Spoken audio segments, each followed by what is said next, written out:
All right, so you know how everyone always says Christmas Day is the NBA's day? Well, this year, the Lakers and the Warriors really took that to heart. Yeah, talk about a game. I mean, did you see that final score down to the wire? Oh, absolutely. Lakers 115, Warriors 113. We're talking a one-possession game. 1 second left on the clock. It was wild. I mean, just thinking about being at the Chase Center, watching that all go down, the energy. We're going to dive deep into all of that, all the key moments, what it means for both teams moving forward, and we've got some awesome articles to unpack, some Reuters snapshots, the whole 9 yards. And I think what's most interesting is the story behind the story, right? Like on the surface, oh, wow, awesome Christmas game. Right, yeah. But there's a lot more going on, I think, under the surface. Totally, yeah. Some surprises for sure. Okay, so let's actually set the scene here. Lakers versus Warriors, Christmas Day 2024 at the Chase Center in San Francisco. Like we said, Lakers win 115 to 113. Yeah, so close. Unbelievably close. And I think it's even more interesting to kind of highlight this right off the bat, that the Lakers managed to pull this win off, despite the fact that Anthony Davis was injured in the first quarter. Oh, absolutely. Big question mark right there. Like, how are they going to do this? Right. So, when we talk about stepping up, right? Yeah. You talk about Austin Reeves. This was Huge game. a huge game for him. He was, not just good, he was phenomenal. Oh, yeah. He ended the game with a triple-double. Are you ready for these stats? Lay it on me. 26 points.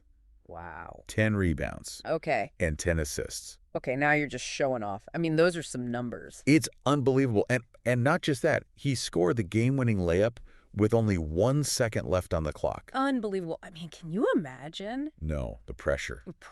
Must have been insane. Yes. And the Warriors, they had just tied the game moments before, so he really had to come through in that clutch moment.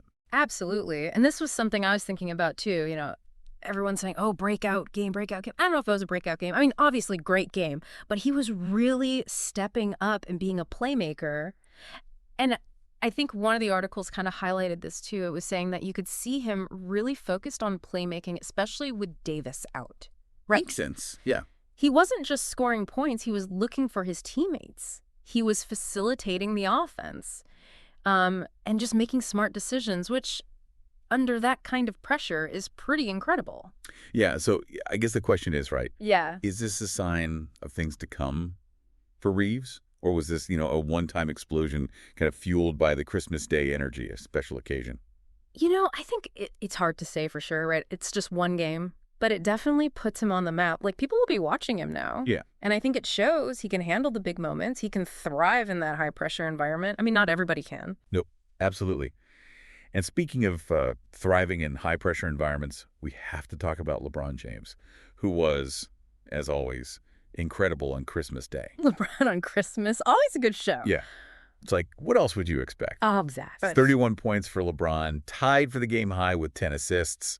So, he was really dishing it out there. I mean, some people might say, like, if you compare it to his 2021 game, the Christmas Day game against Brooklyn, which some people thought, oh, that was maybe a little lackluster for LeBron. But I think he kind of silenced those doubters this year. He always does. He was making plays all over the court. He was controlling the tempo.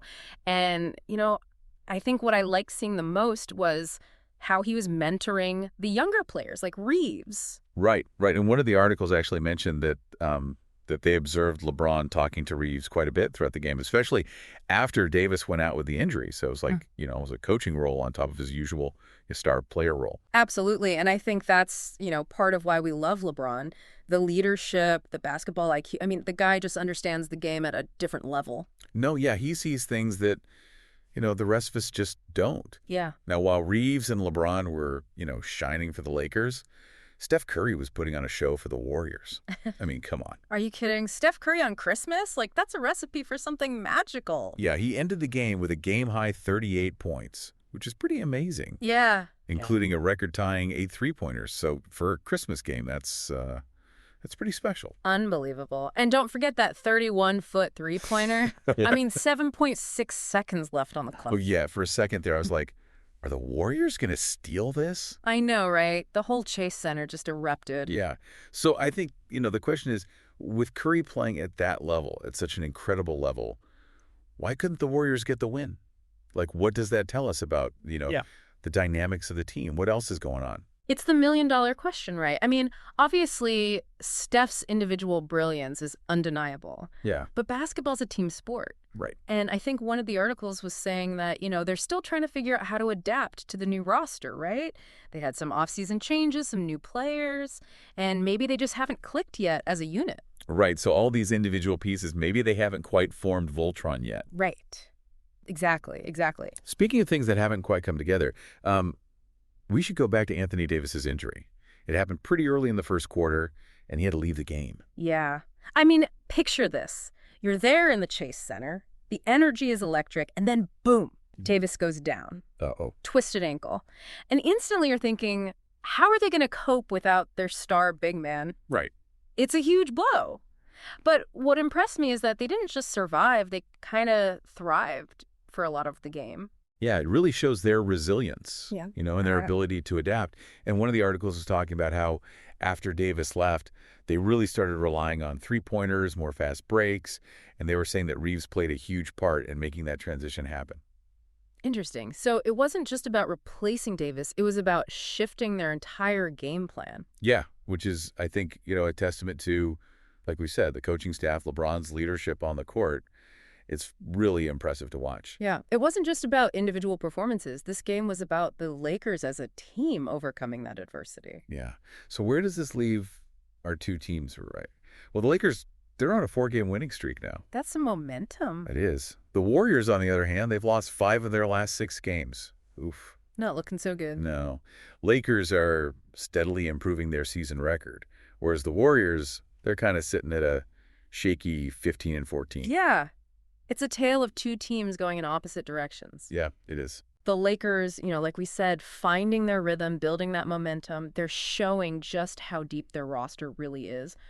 The Warriors, on the other hand, I think they're still searching for some answers. Lot to figure out. Yeah, I mean, so much to think about after this game.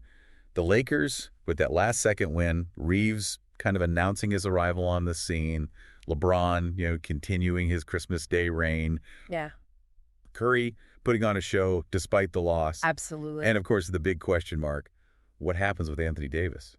How long is he going to be out? That's a big one. Yeah. Yeah. I mean, I think this game just makes us wonder, is the individual brilliance of someone like a Steph Curry, is that enough in today's NBA? Yeah. Or are we seeing that you really need those strong team dynamics to really pull through? It's a great question. It really is. We'll have to see how it all plays out. Absolutely. Yeah. Well, on that note, we'll leave you with that thought. Thanks for listening. Happy New Year, everybody. Today is your lucky day. Today is the day that our $3 website works for you, paying you directly to your PayPal daily. Imagine $3 ongoing continuous payments to your PayPal account. Imagine falling asleep and waking up to $300 in your PayPal account. How would this make you feel? How could this help you? What bills could you pay? What kind of fun could you have? What does that retirement look like now? All for a one-time payment of $3. This website is DFY done for you, fully built and completely hosted, and never stops collecting payments for you. You have spent $3 on coffee on a regular, but that coffee won't help you create multiple streams of income. Click the link below.